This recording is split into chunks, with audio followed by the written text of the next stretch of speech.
Hello అండి, నా పేరు సందీప్ అనాలిసిస్ 27 ఛానల్కి అందరికీ స్వాగతం. ఈరోజు మెయిన్ టాపిక్ వచ్చేసి తెలంగాణలో ఆత్మసాక్షి గ్రూప్ అనేది సర్వే అనేది రిలీజ్ చేశారండి. దాని గురించి మనం మాట్లాడుకోబోతున్నాము.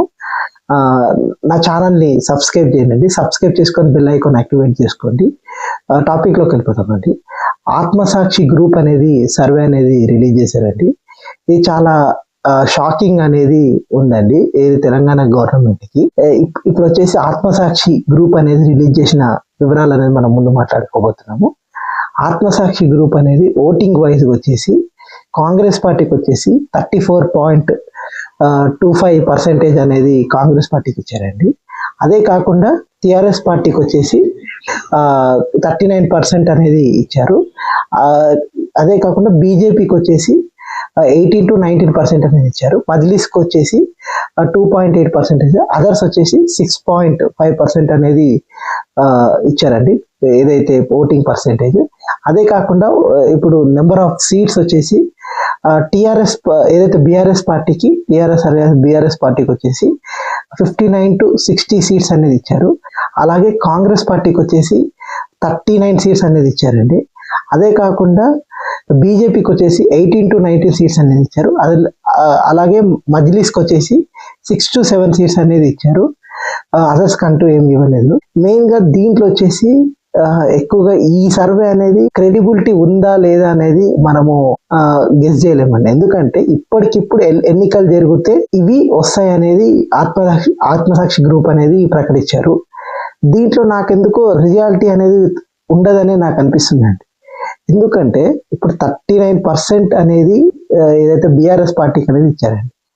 39%లో బీఆర్ఎస్ పార్టీకి పెరిగే సానుకూలత ఎక్కడ ఉందండి? బేసికల్ నాకు అర్థం కావట్లేదు. ఇప్పటికిప్పుడు తెలంగాణలో బీఆర్ఎస్ పార్టీకి పెరిగే సానుకూలత ఎక్కడ ఉందని నాకు అర్థం కావట్లేదు. ఎందుకంటే చాలా వరకు బీఆర్ఎస్ పార్టీ మీద ఉన్న వ్యతిరేకత అనేది ఇంకా అట్లనే ఉంది. దాంట్లో వచ్చేసి ఏమి చేంజెస్ అంటూ ఏమి కాలేదు.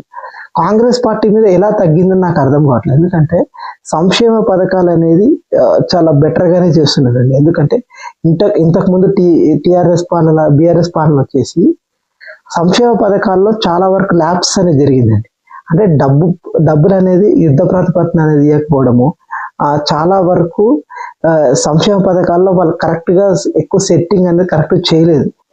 కాంగ్రెస్ హయాంలో వచ్చేసి సంక్షేమ పథకాలు అనేది పర్ఫెక్ట్గా వస్తున్నాయండి. ఇప్పుడైతే గృహజ్యోతి కానీ, అలాగే వచ్చేసి ఏదైతే 500 రూపీస్కి గ్యాస్ సిలిండర్ కానీ, ఫ్రీ బస్సు కానీ, ఇంకా చాలా స్కీమ్స్ అనేది ఇప్పుడైతే జరుగుతున్నాయి. అదన్నీ కూడా కాంగ్రెస్ పార్టీ పర్ఫెక్ట్గా ఇస్తుంది. ఇచ్చినాక కూడా ప్రజల్లో తగ్గుతుంది అంటే అది నాకైతే అర్థం కావట్లేదు. వ్యతిరేకత అనేది ఇప్పుడనేది మనకు తెలియదు బేసికల్గా. ఎందుకంటే ఇప్పటికిప్పుడు ఎన్నికలు జరుగుతాయి అంటే ఇప్పటికిప్పుడు అనేది ఇట్ ఈస్ హైపోథెటికల్ క్వశ్చన్లో అది కరెక్ట్ అయి మ్యాక్సిమం రాంగ్ అవుతుందండి. హైపోథెటికల్ క్వశ్చన్ అంటే ఊహించి చెప్పడం, అంతేగాని ఆ వ్యతిరేకత ఉంది అనేది అది కరెక్ట్గా చెప్పలేము. ఎందుకంటే నాకు తెలిసినంత వరకు అయితే కాంగ్రెస్ పార్టీ మీద ఎలాంటి వ్యతిరేకత లేదు నా ఒపీనియన్ అయితే. ఎందుకంటే కాంగ్రెస్ పార్టీకి ఆల్రెడీ సంక్షేమ పథకాలు గివెన్ ద గుడ్ సంక్షేమ పథకాలు ఇచ్చారు. అంటే 6 గ్యారెంటీలు చాలా వరకు తీర్చారు, కొన్ని 2-3 అనేది తీర్చలేదు ఇంకా. కానీ ఈ గడిచిన 5 సంవత్సరాల లోపలైతే ఈ 6 గ్యారెంటీలు అనేది తీర్చే అవకాశం అనేది ఉంది. గ్రామీణ ప్రాంతాల్లో వచ్చేసి ఇప్పుడు చాలా పాజిటివ్గానే ఉంది. ఎందుకంటే ఏవైతే వాళ్ళు చెప్పిన ప్రామిసెస్ ఉన్నాయో చాలా వరకు ఒక్కొక్కటి అనేది తీర్చే ప్రయత్నం అనేది చేస్తున్నారు. అలాగే వచ్చేసి ఉద్యోగాలు కూడా ఇచ్చేస్తున్నారండి. ఎందుకంటే వీళ్ళు వచ్చిన తర్వాతనే 30,000 ఉద్యోగాలు అనేది ప్రజలకు అనేది ఇవ్వడం అనేది జరిగింది. ఎల్బీ స్టేడియంలో అందరికి కూడా అది ఇవ్వడం అనేది జరిగింది. ఇంకొకటి వచ్చేసి ఈ ఆత్మసాక్షి అనేది నాకు తెలిసినంత వరకు ఇది క్రెడిబుల్ సంస్థ అనేది నేను నమ్మనండి. ఎందుకంటే ఇంతకుముందు చాలా వరకు ఈ ఆత్మసాక్షి దాంట్లో చాలా తప్పులు అనేది వచ్చాయి.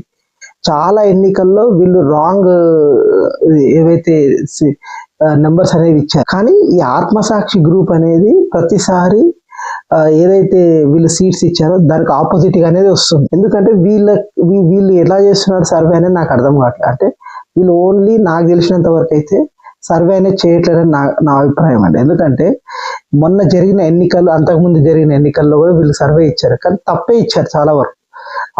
ఏదైతే చాలా వరకు వీళ్ళు కాంగ్రెస్ కి ఈ ఫేవర్గా ఇచ్చారు పోయిన దాంట్లలో అన్నిట్లలో, కానీ అక్కడ చాలా ఏరియాస్ లో వచ్చేసి బీజేపీ అనేది గెలవలేదు. మన ఢిల్లీ ఎన్నికల్లో కూడా ఈ ఆత్మసాక్షి గ్రూప్ అనేది ఏదైతే అరవింద్ కేజ్రీవాల్ గారికి ఇచ్చారనమాట. కానీ దాంట్లో ఆమ్ ఆద్మీ పార్టీ అనేది ఓడిపోయింది మొన్న ఎన్నికల్లో, ఢిల్లీ ఎన్నికల్లో. వీళ్ళ పర్సంటేజ్ ఆఫ్ సక్సెస్ఫుల్ అనేది నాకు తెలిసినంత వరకు 20% ఉండొచ్చు అండి, అంతే, అంతకు మించి ఎక్కువ ఏముండదు. అదే కాకుండా బీజేపీకి ఇప్పుడు పెరిగిందండి, బీజేపీకి ఒక 18% అనేది వచ్చింది ఇప్పుడు ప్రస్తుతం, 18 to 19%. ఇది అవకాశం ఉండొచ్చు, ఎందుకంటే బీఆర్ఎస్ కన్నా బీజేపీ కొంచెం పెరిగే అవకాశం ఉంది. ఎందుకంటే బీజేపీ వచ్చేసి చాలా వరకు ఒక క్యాస్ట్ ఈక్వేషన్స్ ని సెట్ చేసుకుంటున్నారు, బీసీస్ ని ఎక్కువ ప్రమోట్ చేసే కార్యక్రమం అనేది ఎక్కువగా బీజేపీ చేస్తుంది. అలాగే హిందుత్వ సిద్ధాంతాన్ని కూడా పూర్తిగా కూడా ప్రమోట్ చేసే కార్యక్రమాన్ని చేస్తున్నారు. దానివల్ల బీజేపీకి ఒక 5% అనేది పెరిగి ఉండొచ్చు. ఇంకోటి వచ్చేసి బీఆర్ఎస్ కి పెరగడానికి కారణం అనేది ఏముందండి, ఇప్పుడు Congress party already work bill కి ఏదైతే ముస్లిమ్స్ కి సపోర్ట్ చేశారు, వీళ్ళు సేమ్ అదే కార్యక్రమం చేశారు. దీంట్లో డివిజన్ అంటూ ఏముంటది, అసలు కాంగ్రెస్ పార్టీకి ఎలా తగ్గుద్ది? బేసికల్ గా నాకు తెలిసినంత వరకు టీఆర్ఎస్ ఓట్లే తగ్గుండొచ్చు. నా అంటే నేనేమి ప్రెడిక్షన్ అనేది చేస్తారని, కానీ నాకు తెలిసినంత వరకు అయితే టీఆర్ఎస్ ఓట్లే చాలా వరకు బీజేపీకి ట్రాన్స్ఫర్ అవుతుంది. అదే కాకుండా ఇప్పుడు ట్రయాంగులర్ ఫైట్ అయిందండి, మొన్న జరిగిన 2023 ఎన్నికల్లో జరిగింది ట్రయాంగులర్ ఫైట్ జరిగింది. ట్రయాంగులర్ ఫైట్ లో నార్త్ తెలంగాణలో వచ్చేసి చాలా వరకు బీఆర్ఎస్ ఓట్లనే బీజేపీ అనేది చీల్చింది, కాంగ్రెస్ ఓట్లు ఏమి చీల్చలేకపోయింది ఆడ. అదే కాకుండా 1-2 నియోజకవర్గంలో చీలుండొచ్చు, అంతేగాని నార్త్ తెలంగాణలో వచ్చేసి ఏదైతే కాంగ్రెస్ కి బలంగా ఓట్లు పడ్డాయండి, ఏదైతే సౌత్ తెలంగాణలో బలంగా కాంగ్రెస్ కి పడ్డాయి, అక్కడ బీజేపీ అనేది లేదు. బీఆర్ఎస్ వర్సెస్ కాంగ్రెస్ మధ్య జరిగింది ఆ పోటీ అనేది.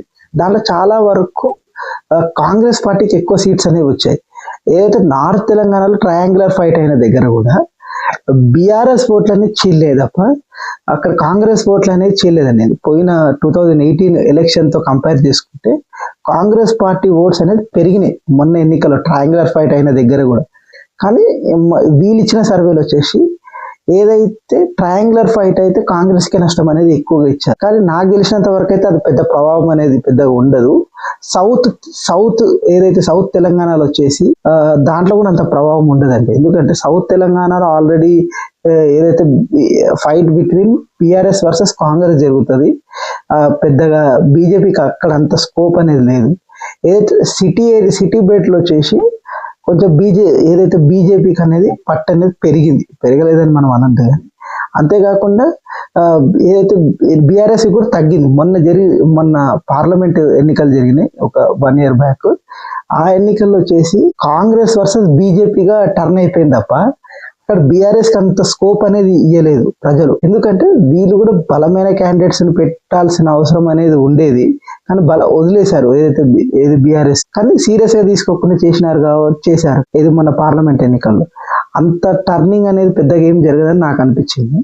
అదే కాకుండా ఈసారి నాకు తెలిసినంత వరకు వచ్చేసి Congress party as a edge నాకు దృష్టిలో, ఎందుకంటే ఇంకా కూడా కాంగ్రెస్ పార్టీకి ఎడ్జ్ ఉంది, ఎందుకంటే సంక్షేమ పథకాలు పర్ఫెక్ట్ గా ఇస్తున్నారు. ఎందుకంటే ఇంతకు ముందు టీఆర్ఎస్ పాలనలో సంక్షేమ పథకాలు పర్ఫెక్ట్ గా రాలేదు జనాలకు నాకు తెలిసినంత వరకు. ఏదైతే ఫీజు రియంబర్స్మెంట్ కూడా తను ఉన్నంత కాలం ఎక్కడ కూడా ఫీజు రియంబర్స్మెంట్ వేయలేదు, ఈ ప్రభుత్వం కూడా వేయట్లేదు నేను చెప్తున్నాను. ఎందుకంటే ఈ ప్రభుత్వం ఏదైతే టీఆర్ఎస్ పాలనలో వచ్చేసి చాలా వరకు బకాయిలు తీసుకున్నారు, ఏదైతే కార్పొరేషన్ దాంట్లో కూడా ఏం పెద్దగా ప్రజలకి ఏమి బెనిఫిట్ అనేది ఏం జరిగేది ఎలా పాజిటివ్ అయితే చెప్పండి, నాకు అర్థం కావట్లేదు. ఇంకో విషయం ఏంటంటే డెవలప్మెంట్ లో నాకు తెలిసినంత వరకు అయితే బీఆర్ఎస్ చేసిన డెవలప్మెంట్ అంటే ఏముందండి నాకు తెలిసినంత వరకు. అంతకుముందు కాంగ్రెస్ పార్టీ ఆల్రెడీ ఏవైతే ఆర్డర్స్ అనేవి ఇచ్చిందో దాన్నే కంటిన్యూస్ గా వెళ్ళిపోయినాయి, ఏవైతే ఫ్లైఓవర్స్ కానీ ఇవన్నీ కూడా అప్పుడు కాంగ్రెస్ పార్టీ పాలన అనేది జరిగినాయి తప్ప కొత్తగా అనేది ఏంటంటే కొంచెం భూమి రేట్లు అనేది పెరిగినాయి. ఏదైతే టీఆర్ఎస్ గవర్నమెంట్ లో ఇంక్రీజ్ రియల్ ఎస్టేట్ అనేది కొంచెం పెరిగింది. అది ఎట్లా అంటే ఆటోమేటిక్ గా it is a metropolitan city అండి, ఏదైతే హైదరాబాద్ అనేది. మెట్రోపాలిటన్ సిటీలో రేట్లు అనేది పెరగడం అనేది ఇట్స్ కామన్. ఎందుకంటే ఎక్కడైతే ఇండస్ట్రీస్ కానీ, ఎక్కడైతే పెద్ద పెద్ద కంపెనీస్ కానీ, ఏదైనా ఇన్వెస్టర్లు అనేది ఎక్కువగా వచ్చినప్పుడు రేట్లు అనేది పెరగడం అనేది ఇట్స్ కామన్. అది కామన్ థింగ్ అని నేను అనుకుంటున్నాను. దానివల్ల ఓట్లు అనేది పెద్దగా ట్రాన్స్ఫర్ అవుతాయని నేను అనుకోవట్లేదు. ఇంకో విషయం ఏంటంటే బీఆర్ఎస్ వచ్చేసి ఇప్పుడు వ్యతిరేకత అనేది ఇంకా పోలేదు. అంటే వాళ్ళు చేసిన అక్రమాలు అనేది ప్రజల్లో ఇంకా ఉంది. ఇప్పుడు ఎలా గెయిన్ అవుతారని నాకు అర్థం కావట్లేదు. వీళ్ళు ఆత్మసాక్షి వాళ్ళు ఇచ్చేది ఏంటంటే ఎప్పుడు కూడా ఏ పార్టీకి ఇస్తారో ఆ పార్టీ కంపల్సరీగా ఓడిపోద్దండి. ఎందుకంటే చాలా డిఫరెన్స్ కూడా వస్తుంది. మీరు కావాలంటే ఆత్మసాక్షి ఏదైతే సర్వేస్ చూడండి, మీరు కావాలంటే చాలా డిఫరెన్స్ వస్తుంది. 10 to 15% కూడా డిఫరెన్స్ వచ్చిన రోజులు కూడా ఉన్నాయి. వీళ్ళు ఇచ్చిన సర్వేస్ కి అండ్ వీళ్ళు ఇచ్చే నెంబర్స్ కి ఆపోజిట్ అవుతుంది మొత్తం కూడా. అలాంటిది ఎక్కువగా ఉండే అవకాశం ఉంటుంది. ఆత్మసాక్షి అనేది క్రెడిబిలిటీ సంస్థ ఏం కాదండి. ఎందుకంటే పోయిన ఎన్నికల్లో వచ్చేసి వీళ్ళ ఆత్మసాక్షి వాళ్ళు వచ్చేసి ఏదైతే ఏపీలో వచ్చేసి వైఎస్ జగన్ గారికి ఇచ్చారు. ఎంత ఇచ్చారు? ఇట్ గోస్ 100 ఇచ్చారు, అబౌవ్ 120 ఆ రేంజ్లు ఇచ్చారు. కానీ ఇప్పుడు వచ్చింది 11 సీట్స్ వచ్చింది ఏదైతే వైఎస్ జగన్ గారు. పర్సెంటేజ్ ఆఫ్ ఓటింగ్ వచ్చేసి 50% ఇచ్చారు వాళ్ళు. ఆ 50% లో ఇప్పుడు వచ్చింది 40% అనేది వచ్చింది. ఇట్ విల్ బి చాలా డిఫరెన్స్ ఉంటుంది. ఆత్మసాక్షి అనేది ఒకప్పుడు అంటే ఒక 2017-18 ఆ టైంలో కొంచెం పర్ఫెక్ట్ గా ఇచ్చేవాళ్ళు. కానీ ఇప్పటి నుంచి ఒక 5-6 ఇయర్స్ బ్యాక్ నుంచి ఆత్మసాక్షి అనేది కరెక్ట్ గా ఇవ్వట్లేదు సర్వేస్ అనేది. దీన్ని మనం అంతగా చూడాల్సిన అవసరం కూడా లేదని నాకు అనిపించింది. చాలా వరకు ఈ ఆత్మసాక్షి గ్రూప్ వచ్చేసి సర్వే కూడా వాళ్ళు చేయరని నాకు అనిపించింది. ఎందుకంటే వాళ్ళ దాంట్లో క్రెడిబిలిటీ అనేది లేదని నాకు అనిపించింది. ఈ ఆత్మసాక్షి అనేది పెద్దగా ఏముండదు. అదే కాకుండా ఇంకో విషయం ఏంటంటే ఈ తెలంగాణ గవర్నమెంట్ మీద వ్యతిరేకత అనేది ఇప్పటికిప్పుడు అనేది ప్రజలు అనేది ఏం కాలేదు బేసికల్ గా. ఎందుకంటే చాలా వరకు సంక్షేమ పథకాలు ఎక్కడికక్కడ చేస్తున్నారు 1.5 year కాలంలో. అది కూడా అటో ఇటో ఏదైతే కొన్ని ప్రాబ్లమ్స్ అనేది ఉంటాయి. ఏ పథకంలో అయినా కొంచెం నెగిటివిటీ అనేది ఉంటది. ఇది ఇట్లా దాన్ని చూసి వీళ్ళు క్రెడిబిలిటీగా చేసేసారు, అది చేసేసారు అనేది కామన్. ఇప్పుడు లాస్ట్ టైం టిఆర్ఎస్ గవర్నమెంట్ లో కూడా ఏదైతే రైతు బంధు ఉంది దాంట్లో కూడా కొంతమందికి నెగిటివిటీ ఉంది. ఎందుకంటే ఎక్కువ మందికి ఎవరైతే భూమి ఉన్న వాళ్ళకి ఎక్కువ డబ్బులు వస్తున్నాయనే ఉద్దేశం అనేది ఉంది కదా.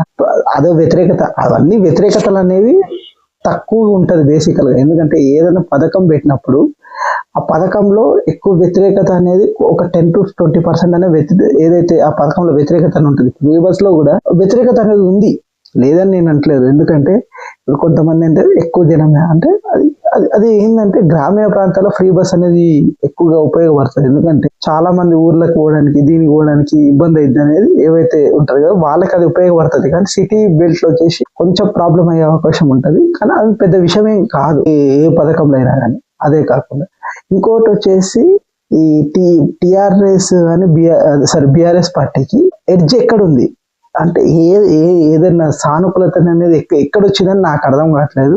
ఇది వచ్చేసి హైపోథెటికల్ క్వశ్చన్ లాంటిదే ఇది కూడా. దీని అంత నమ్మాల్సిన అవసరం అనేది పెద్ద ఉంది. ఇప్పుడు ప్రజలు డిసైడ్ కారండి. ఏంటంటే ఎప్పుడైనా కానీ 3 నెలల ముందు 3 నెలలు 2 నెలలు 1 నెల ఆ రేంజ్ లో అప్పుడు ప్రజలు డిసైడ్ అవుతారు తప్ప ఇప్పుడు అనే ఎన్నికలు అనేవి జరగవు. కాబట్టి ఇట్ ఇస్ హైపోథెటికల్ అండి. నా ఇన్ఫర్మేషన్ కానీ మీకు నచ్చినట్టయితే కింద సబ్స్క్రైబ్ బటన్ ఉంది, దయచేసి నా ఛానల్ ని సబ్స్క్రైబ్ చేసుకొని బెల్ ఐకాన్ యాక్టివేట్ చేసుకోండి.